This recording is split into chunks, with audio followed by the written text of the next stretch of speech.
بسم الله الرحمن الرحيم إن الله وملائكته يصلون على النبي يا أيها الذين آمنوا صلوا عليه وسلموا تسليما. So I wanted to create a comprehensive video on kidney stones. So I have a lot of videos out there right now on kidney stones, but they're just focused on one aspect of kidney stones. So this video is more of the comprehensive version. 1 out of 10 people will get kidney stones.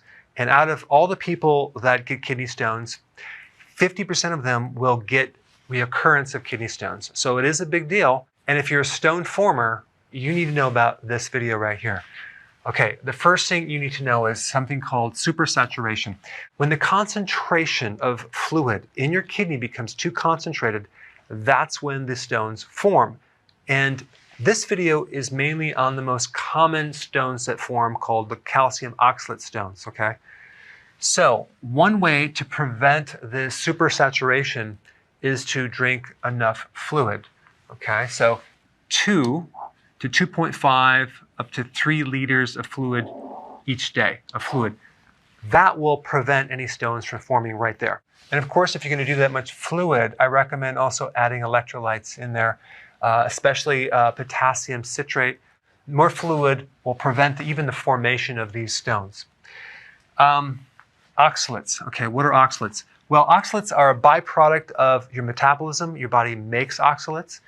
Oxalates are also in your foods. They're mainly in plant foods, and when they combine with calcium, they form a crystal and they start developing a kidney stone. There are some people that are sensitive to oxalates, and they can experience a lot of pain and inflammation if they consume foods high in oxalates. And you also only absorb a certain amount of oxalates from the food, about 10%. If you're a stone former, you're going to absorb a little bit more than that. Now, what can you do to reduce oxalates? Okay, there's a couple things. One would be to start cutting down the foods that are high in oxalates, okay? And it just so happens these foods are usually eaten in larger amounts when you're on the ketogenic diet. Almonds and almond flour, spinach, and chocolate. Now I put a link down below to give you a little more data on oxalates so you can actually see the list of foods from high to low. For example, almonds are at the top of the list. At the bottom of the list are pistachios. All right, so now you can reduce the foods that have oxalates, but what are some other ways to reduce the oxalates? Okay, number 3, calcium. Now you would think if you consume more calcium, you're gonna get more kidney stones, but that's not how it works. Because when you consume foods high in calcium, as in dairy, I'm talking about cheese, and I recommend like goat's cheese or sheep cheese, which is a lot better than cow's milk cheese, that calcium will bind with the oxalates and the other foods that you're eating at the same time, okay? They'll bind in the digestive system. So there's less oxalates to be absorbed in through the blood and filtered through the kidney. So if you're consuming foods that have oxalates, which a lot of people do, if you add a little cheese, that will protect yourself. Probably why certain cultures will add cheese when they cook spinach. So the calcium will bind with the oxalates, and there'll be less oxalates that end up in the kidney. If you have what's called fat malabsorption, let's say, for example, you have irritable bowel syndrome, or you don't have a gallbladder, or you're deficient in bile, or you have damage in your pancreas, or some type of damage in your colon where you can't absorb fats that well, okay? And the fats go through you. That excess fat can also bind with the calcium, which can leave more oxalates to get absorbed into your blood and to the kidney. So people that have this condition should actually consume a little more calcium because the fat can actually increase more oxalates in the kidney for this reason. But mainly if you have a malabsorption problem, not in general. It's just a little side note. Okay, another way to decrease the oxalates, add citrates. When someone is a stone former, they're usually deficient in citrates. So you can add lemon or lime juice, okay? Citrate combines with the oxalates and inhibits and binds up the oxalates, so it becomes less of a problem for you. You can also do minerals like in potassium citrate magnesium citrate, or even calcium citrate. Okay, that will also help. Number 5, uric acid. Now, I'm mainly focusing on the oxalate stones, but there is also a situation when you can have uric acid stones. And this is dependent on your pH. If your pH is too acidic, and I'm talking like 5, okay, instead of 6, the optimum pH would be 6, okay? If it becomes too acidic, that's when the uric acid stones can form. And this is another reason to consume enough vegetables to keep your pH in the correct place, so it's not too acidic. When you're on the ketogenic diet, okay, you're having all these ketones going through your body, they're acidic, and you're not consuming enough vegetables, and you're a stone former, you can end up with a bit too much uric acid. You can even get some gout symptoms because when you do keto, a lot of times people will do intermittent fasting. And intermittent fasting will spike uric acid because one of the purposes of uric acid is to act like an antioxidant. So your body is trying to clean up microbes related to autophagy. And if you don't know what that is, I put a video down below. Watch that. It's very fascinating.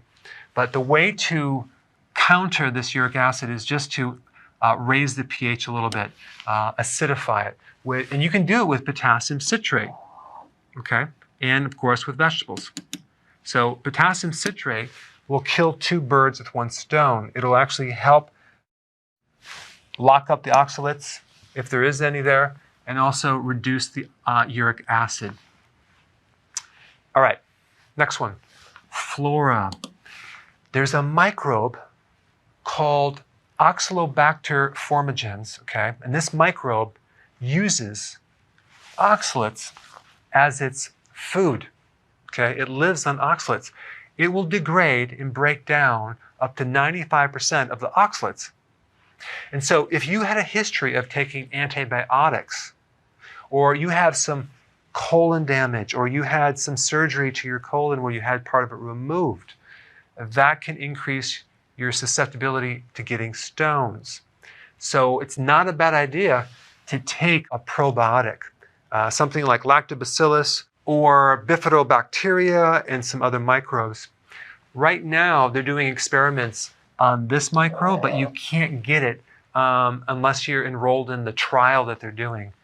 Maybe eventually they'll come out with this microbe, but I think what happens in a lot of cases is that when people get antibiotics, it destroys this microbe, and they just have higher levels of oxalates. So having the right amount of bacteria is very, very important. In fact, having other microbes as well, like the lactobacillus, can reduce your oxalates by between 40 and 60%. Okay, magnesium also can help reduce the calcium buildup in the kidney as well. So that's another mineral. You get magnesium from leafy greens right there. Vitamin D. Now, one complication for vitamin D is hypercalcemia. Okay, that's too much calcium in the blood, which potentially, but this is rare, could lead to a kidney stone. And that's really the only danger of having high levels of vitamin D. If you're a kidney stone former, you just have to be aware of this potential situation. If you're taking high levels of vitamin D, and I'm talking about like 50,000 or 80,000 IUs, you probably would want to drink a lot of water and just make sure you're not consuming too much calcium. Okay, so that's just one little side note. It would be rare to have this happen, but I'm bringing up as one point. Okay, so salt. Now here's the thing with salt, especially sodium. If you have excessive amounts of sodium, that can actually cause more calcium to leave the body, to go through the kidney. In this situation, if you're a stone former, I would recommend to stick with something like 2,300 milligrams, which is 1 teaspoon, and not go crazy with maybe like 2 or 3 or 4 teaspoons, because potentially that could be an issue. And lastly, vitamin K2, which counters calcification in the body. It counters calcium being in the wrong place in the soft tissues, not just in the kidney, but in the joints, in the arteries. So vitamin K2 is also a valid thing to take in this approach. So in summary, okay, there's a lot of things going on. More fluids, avoid the foods high in oxalates, add a little cheese when you're eating. I recommend sheep cheese or goat's cheese.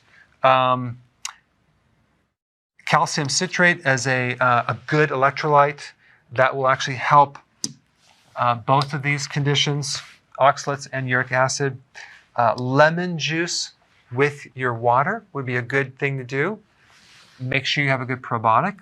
Magnesium, but if you're consuming enough vegetables, you get the potassium and the magnesium. Just try not to go too crazy with the vitamin D. If you have a stone or you're trying to prevent a stone and you're a stone former, the regular amount of salt that you need and K2.